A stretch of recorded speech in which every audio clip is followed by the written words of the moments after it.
Primeira carta aos Coríntios, capítulo 15, versículo 10. 1 Coríntios 15, versículo 10. Diz assim, ó: mas pela o quê? Graça de quem? De Deus. Sou o que sou, e a sua graça para comigo não foi vã. Só até aqui. Mais uma vez. Mas pela graça de Deus sou o que sou, e a sua graça para comigo não foi vã. Coloque a Bíblia sobre o teu coração e vamos falar com o Senhor, com o nosso Deus, que está pronto para nos ouvir. Então você encurva a sua cabeça em sinal de humildade perante Ele e vamos falar com Deus. Eu sempre comento, né? Eu sempre falo isso na igreja. Quem está aqui faz tempo sabe que eu falo isso constantemente, de que tem palavras que têm sumido dos púlpitos, né? Palavras que têm sumido da congregação de Cristo. Palavras como inferno, pouco você vai se ouvir em muitas igrejas, né? Porque não lota a igreja. Quer lotar uma igreja?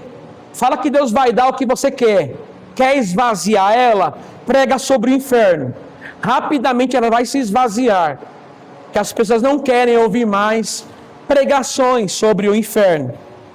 Então, pregações como o inferno, eternidade, santidade, pecado, ira de Deus e etc. São pregações que dificilmente você pode entender o que eu estou falando. Se você ligar a televisão, se você visitar algumas igrejas, você vai entender que poucas vezes, mínimas vezes, ou nenhuma vez, você vai ouvir essas mensagens contra o pecado, sobre a ira de Deus, sobre a eternidade. E é simples, porque os olhos do povo estão nessa terra. Escuta, irmão, o cristão tem dois objetivos. Dois: pés na terra e olhos no céu. Esse é o nosso objetivo aqui. Pés na terra, olhos não, mas olhos nos céus. E outra pregação que tem sumido é sobre a graça de Deus. Essa mensagem sobre a graça, tia, era para estar impregnada nos cultos solenes. Era para estar os homens falando sobre a graça de Deus. Porque para mim nenhuma coisa é mais linda do que a graça de Deus sobre a vida de um ser humano. Nada é mais lindo do que a graça de Deus sobre as nossas vidas. E um dos motivos que eles não pregam sobre a graça de Deus, sabe qual que é?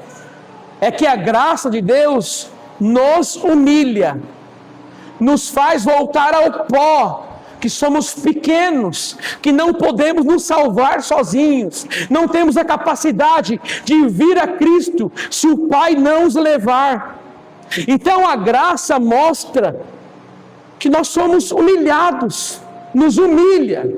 Enquanto pastores colocam homens nas alturas, você consegue, você é poderoso, né? Tudo vai dar certo para você. A graça, ao contrário, nos humilha, nos lança no chão, no pó, reconhecendo que nada merecemos e nada somos. Nós aprendemos, irmão, desde pequeno, é ou não é? Filho, se você for bonzinho, eu vou te dar isso ou aquilo, não é assim? Por méritos. Desde pequeno aprendemos, aliás, ensinamos nossos filhos com méritos. Se você fizer isso, ser um rapaz bonzinho, eu te farei isso, filho, eu te farei aquilo. É ou não é assim o tratamento? Se você for obediente, o pai no final do ano te dá uma bicicleta. E o pior é que eles crescem e continuam com esse pensamento: se eu fizer algo para Deus, se eu honrar a Deus nisso, se eu honrar a Deus naquilo, se eu sacrificar a Deus nisso, Deus fará isso para mim. Se eu sacrificar algo para Deus, Deus vai fazer algo por mim. Você não entendeu nada, irmão. O que Deus te dá é graça, é misericórdia, é pelo sacrifício de Cristo, não o seu. E eu vi esse dia na internet, a mulher falando assim, ó, você pediu um sacrifício, pastor, e eu dei de 2.500, e pelo sacrifício que eu dei, Deus me honrou. E eu pensei assim, eles não entendem o que é graça, eles não entendem o que é um favor imerecido, eles não merecem nada. Se somos abençoados, e somos abençoados, é pela graça, é pela misericórdia de um Deus bondoso e soberano. Nós não merecemos nada de Deus, nada de bom. Aliás, merecíamos a ira, o inferno, a condenação, mas Deus usou conosco a graça e a sua misericórdia. Então, enquanto os homens colocam outros homens nas alturas, a graça te humilha. E é bom, irmão. Tem homens que parece que ele tem a chave dos céus. Eles vão abrir para que os homens entrem e saiam de lá. Nós somos miseráveis pecadores, indignos, injustos. Até a nossa obra de justiça não passa de trapos de imundícia. Até a sua boa ação ainda não é boa completamente, se não for em Cristo. Então, a graça é isso. Aqui Paulo vai comentar com a igreja de Corinto, o irmão Renato, que ele trabalhou muito para o reino de Deus, mais do que outros apóstolos. Mas ele vai reconhecer que trabalhou muito, ele vai dizer que foi pela graça de Deus. Quer dizer, não foi pela sua sabedoria, pelo seu esforço, pelas suas mãos. Tudo que ele fez, todo o trabalho que ele cometeu, que ele fez para Deus, é simplesmente pela graça de Deus.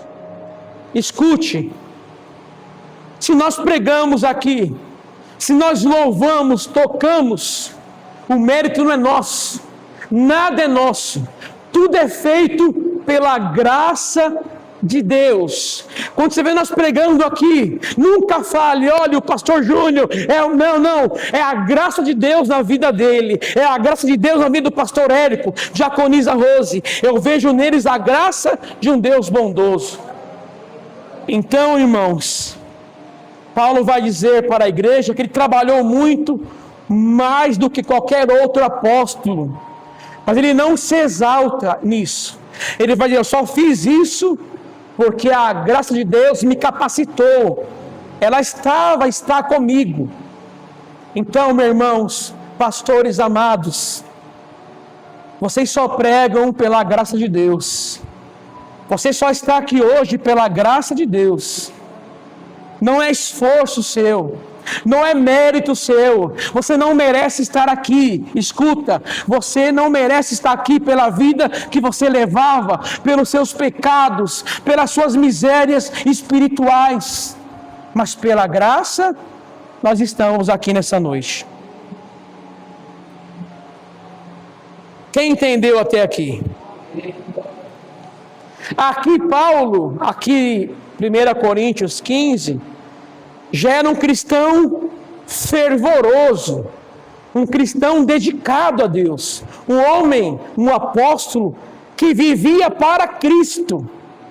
Paulo não vivia mais para si mesmo, vivia para Cristo. Então aqui um homem que vive para Cristo, mas sabemos que nem sempre foi assim. E olha que interessante, hoje, quem aqui vive para Cristo? Quem vive para Ele aqui? Mas nem sempre foi assim. Assim como Paulo, aqui está um homem fervoroso dizendo aqui, ó, mas nem sempre foi assim. Paulo foi um perseguidor da igreja. Paulo perseguia os seus adeptos a Cristo, mas agora ele é um deles, um dos seguidores de Cristo, aquele que seguia Cristo, aquele que perseguia Cristo, agora segue a Cristo. Então, nem sempre foi assim. Um homem fervoroso, um homem dedicado a Deus, pelo contrário, um homem que tinha suas misérias espirituais, um homem pecador, só que agora foi alcançado pela graça de Deus, e agora é um homem fervoroso, um homem dedicado a Deus. Essa é a tua vida, irmão. Nem sempre você foi assim, nem sempre eu fui assim. Éramos perseguidores, éramos inimigos de Deus, perseguíamos a Deus, aos seus seguidores. Tem pessoas aqui que nem ouviam o Evangelho, perseguia alguns cristãos, odiava cristãos como Paulo. Tem pessoas aqui que odiavam cristãos como Paulo odiava, mas olha, você hoje é um deles, você hoje segue a Cristo. Isso é por quê? Pela graça de Deus que é com você. E olha só,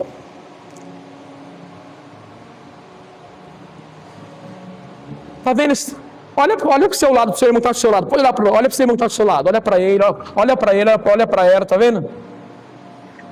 Já olhou? Cada um tem a sua história aí. É ou não é? Cada um tem a sua história. Como Paulo teve lá atrás. E a história não é boa. A história é pecados em cima de pecados. Traições, bebidas, drogas, mentira, álcool, tudo. Só que você olhou para ele, né? Ele pode dizer como Paulo disse hoje: hoje eu sou o que sou pela graça de Deus. Olha eles hoje, com a vida transformada. Essa pessoa que você olhou do seu lado tinha um passado terrível de lamaçal, de pecado, mas olha para eles hoje, transformados, e eles podem dizer o que Paulo disse: eu sou o que sou. Eu sou o que sou, eu sou o que sou, pela graça de Deus. Em outras palavras, olha para mim aqui, olha para mim agora, olha para mim. Todos, está olhando? Alguns aqui conhecem meu passado, sim ou não? Vocês sabiam o que eu fazia antes, quem eu era? Vocês sabiam, né? A maioria sabe.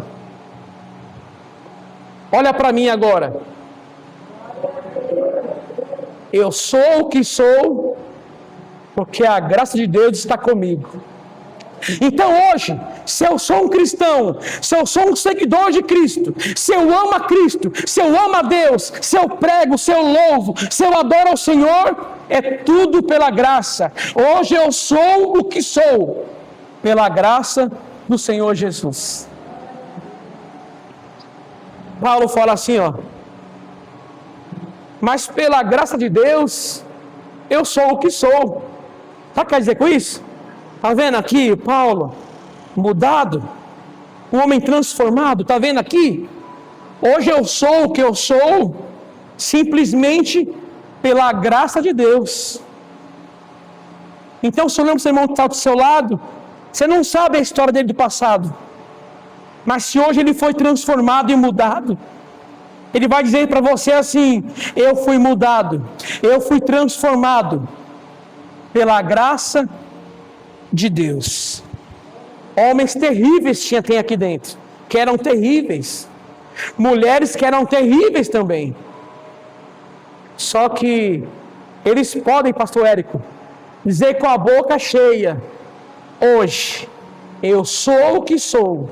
Eu sou o que? Um cristão, um seguidor de Cristo, um homem que ama a Deus acima de todas as coisas. Hoje eu sou o que sou pela graça de Deus. Quer dizer, não é mérito meu. Eu não estou servindo a Deus por mérito ou por alguma bondade que eu fiz lá atrás. Se eu sou o que sou hoje, simplesmente é pela graça de Deus. A graça transforma o pior homem em servo de Deus. A graça transforma a prostituta em serva de Deus. A graça transforma o traficante em pastores. Essa é a graça de Deus derramada sobre nós. hoje, eu sou o que sou, pela graça de Deus. Então a conversão de Paulo, ao falar isso, viu tio? Ao falar assim, mas pela graça eu sou o que sou, e a sua graça para comigo não foi vã. Quer dizer, pela graça eu sou o que sou. Quer dizer, ele vai falar assim, a conversão de Paulo, ele atribui exclusivamente a Deus, a sua graça. Tem pessoas que acham que colaboram para a sua salvação, para a sua transformação. Irmãos, Cristo fez tudo por mim, eu não fiz nada. Não há um dedinho meu de favorecimento. Se não fosse a tua graça, se não fosse o teu amor, se não fosse pela tua misericórdia, o que seria de mim? Então aqui Paulo vai atribuir a sua conversão à graça de Deus. Olha para mim aqui mais uma vez. Quem aqui nasceu de novo? Por que isso ocorreu? Porque a graça de Deus é contigo. Irmãos, anima nessa palavra, irmão. Se anima nisso. Isso é maior do que eu falar, toma um carro nas tuas mãos, toma uma mansão para você. Isso é muito maior, infinitamente maior. Se alegre nisso, em saber que se você nasceu de novo, e você nasceu de novo, pastor, ainda há falhas em mim. Quem disse que quem nasceu de novo não vai falhar, não vai errar, ainda não vai pecar? Quem prometeu isso para você? Pelo contrário, Martinho Lutero disse, quando foi lavar o seu rosto nas águas, ele lembrou do batismo. Mas lembrou que no batismo ele achou que aquele homem havia morrido. Mas ele falou, miserável, sabia nadar. Quer dizer, ainda a velha criatura tenta contra nós. Mas escute, em Cristo já vencemos a velha criatura. Em Cristo vencemos o velho homem. Em Cristo somos mais que vencedores. Então essa palavra é de ânimo, é uma palavra que fala para você, você está aqui hoje pela bondade de Deus, pela graça de Deus, é um favor de Deus, você não merecia isso, eu não merecia isso, indignos somos. Então a conversão de Paulo, ele vai afirmar que é simplesmente pela graça de Deus, a conversão deste homem que perseguia os cristãos, maltratava, jogava na cadeia, batia. Esse homem agora segue a Cristo. Por que isso ocorreu? Graça de Deus. Do início ao fim, a graça de Deus. Talvez você entenda porque Paulo é um dos homens que mais fala da graça de Deus, porque ele experimentou a graça de Deus. Aquele Saulo, que teve encontro com o Senhor, aliás, o Senhor encontrou ele, a partir dali ele nunca mais foi o mesmo. Quem tem um encontro com Deus nunca mais é o mesmo. Nunca mais. Em outras palavras, quando Deus põe a mão em alguém, esse alguém nunca mais é o mesmo. Nunca mais.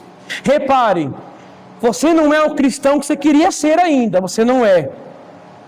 Mas você não é a mesma pessoa lá de trás. Sim ou não? Repare, olha para você. Você não é o cristão que deveria ser. Você não é. Eu também não sou. Nem eu sou.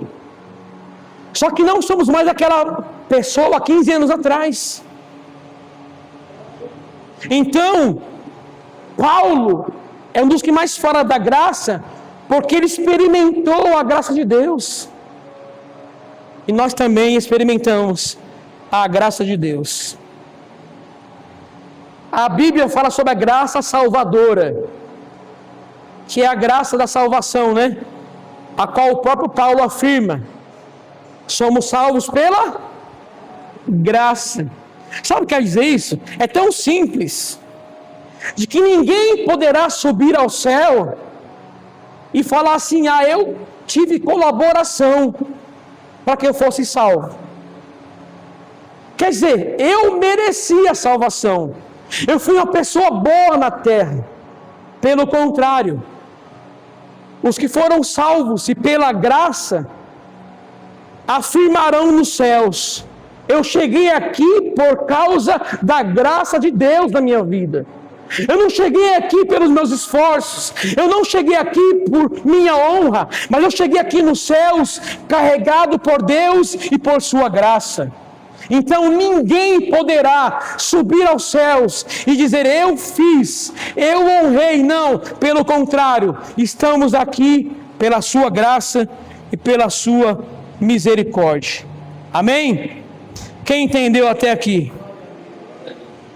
Mas a graça não se resume só na salvação. A graça salvadora, ela se expande. Como assim? Olha para mim aqui para você entender. Olha que coisa simples e linda. O apóstolo Paulo, ou Saulo, ele construiu uma vida. E na vida de Saulo, Deus estava, escuta isso, Jesus, na vida de Saulo, ele estava nos planos de Saulo ou fora dos planos? Jesus. O que você acha? Fora. Ele perseguia os cristãos. Ele perseguia o próprio Cristo. Entenda, nos planos de Saulo lá atrás, ele havia construído a sua vida sem colocar Deus na sua vida. Porque ele perseguia os cristãos, maltratava e perseguia até a Cristo. Cristo falou: Paulo, Saulo, por que me persegues? Então era um homem que planejou a sua construção, Marlene. Construiu uma casa e Deus estava fora. Deus não estava nos planos de Saulo. Mas escuta, olha que forte isso. Deus, Jesus Cristo, não estava nos planos de Saulo. Mas olha a graça, mas Saulo estava nos planos de Jesus. O que eu quero dizer com isso? Lá atrás, a maioria fez igual eu fiz. Eu construí a minha vida lá atrás. Eu tinha planos e projetos. Lá atrás, há mais de 25 anos atrás. Só que tem uma coisa terrível: Deus não estava nos meus planos. Servir a Deus nunca esteve nos meus planos. E nos seus, estavam? Fala a verdade. Não, né? Estava no seu, pastor Érico? Servir a Deus também não, né? Então nós construímos uma vida. Nós tínhamos planos. E Deus está para o lado de fora.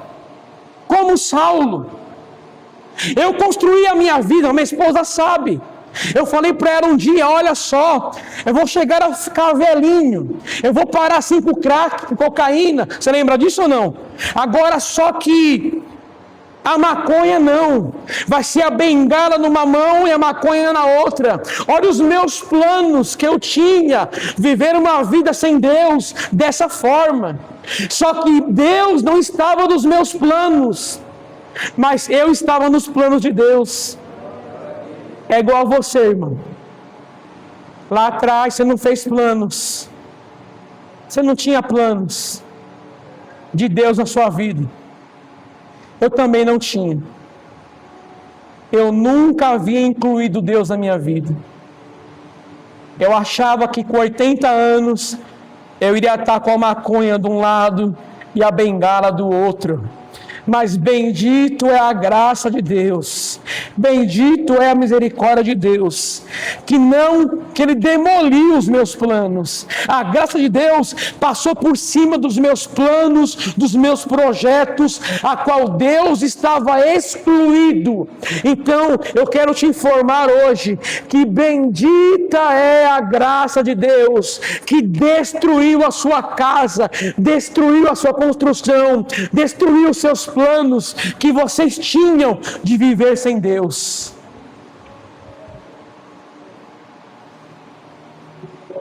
Sem mentira nenhuma aqui, irmãos. Quem lá, quando jovenzinho ainda, Quando começou a entender a vida e fazer planos? Quem aqui colocou Deus nos seus planos de servir a Deus? Faz assim. Pode levantar a mão. Ninguém? Mas bendita é a graça que você não fez planos com Deus, mas Deus fez plano com você.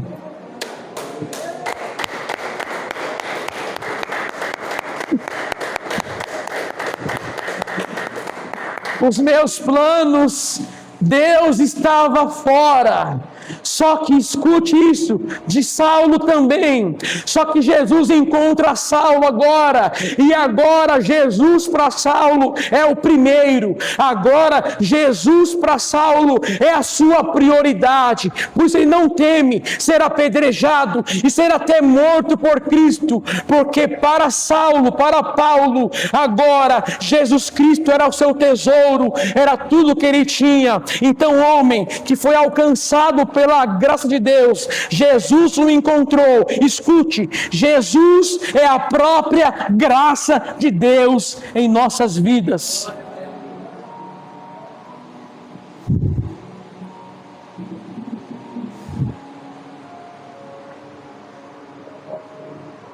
A diaconisa Rose pregou esses dias, sexta,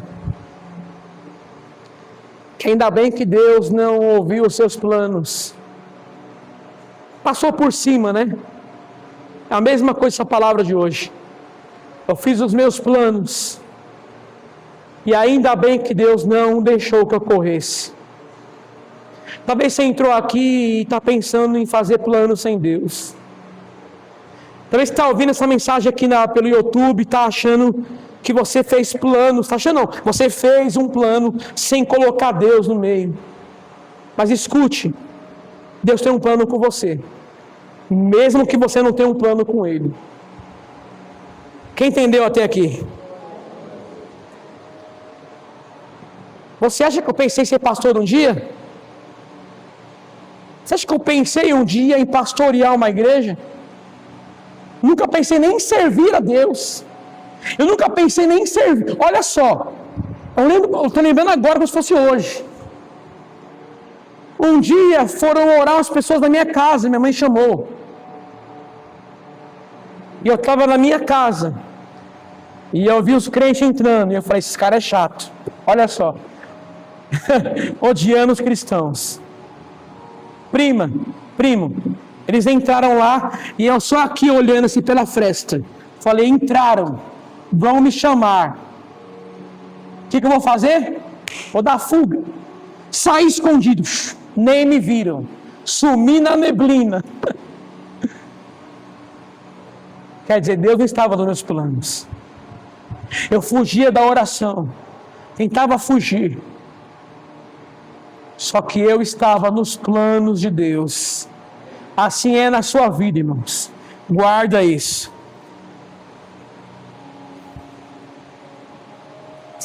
Quando Cristo encontrou Saulo, ele demoliu, olha só, ele destronou, ele derrubou toda a muralha que Saulo havia construído, de viver a sua vida sem Jesus. Hoje, Cristo está nos seus planos? Sim. Você hoje ama Cristo? Sim. Tudo isso é porque a graça de Deus demoliu e derrubou todos os seus planos de viver longe do Senhor. A graça entrou sem pedir licença, sem pedir favor, já entrou e derrubou todas as sofismas que você tinha contra o Senhor. Amém?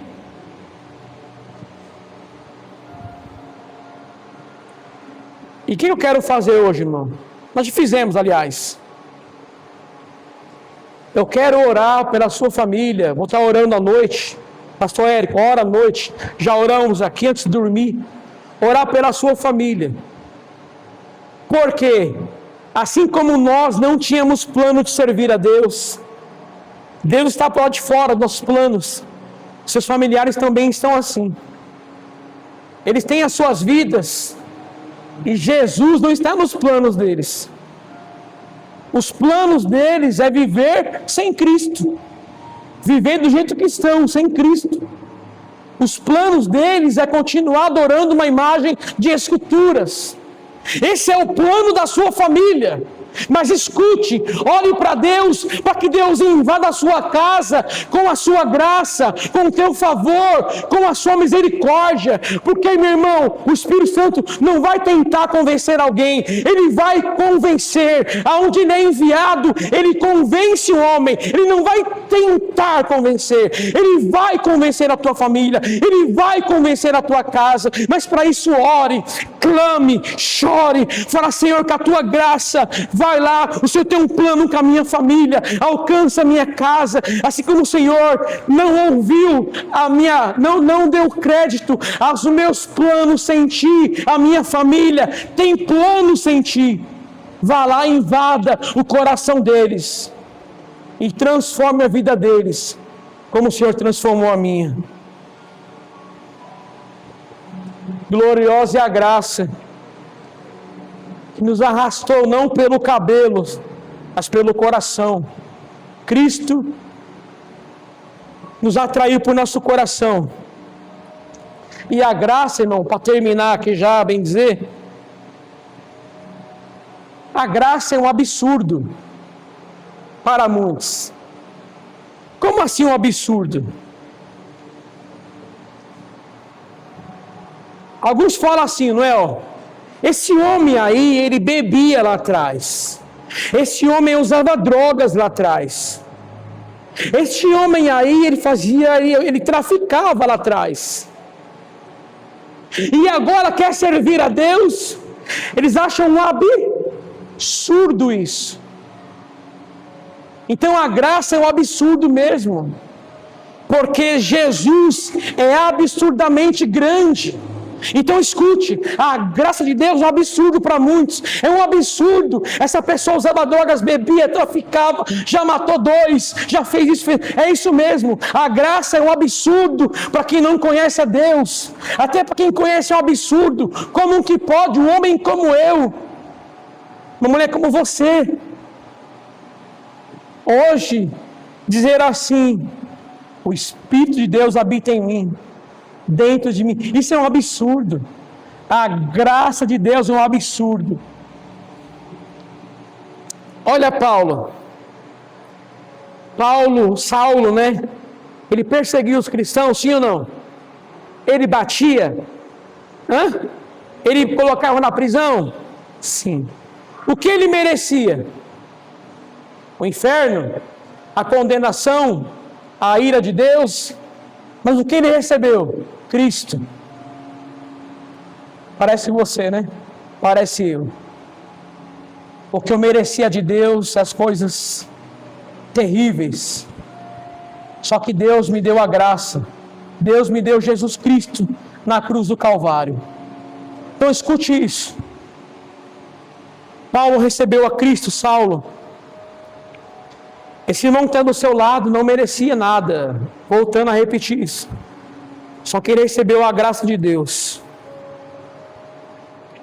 A Bíblia diz, Atos 17:30, assim, mas Deus não levando em si o tempo da ignorância.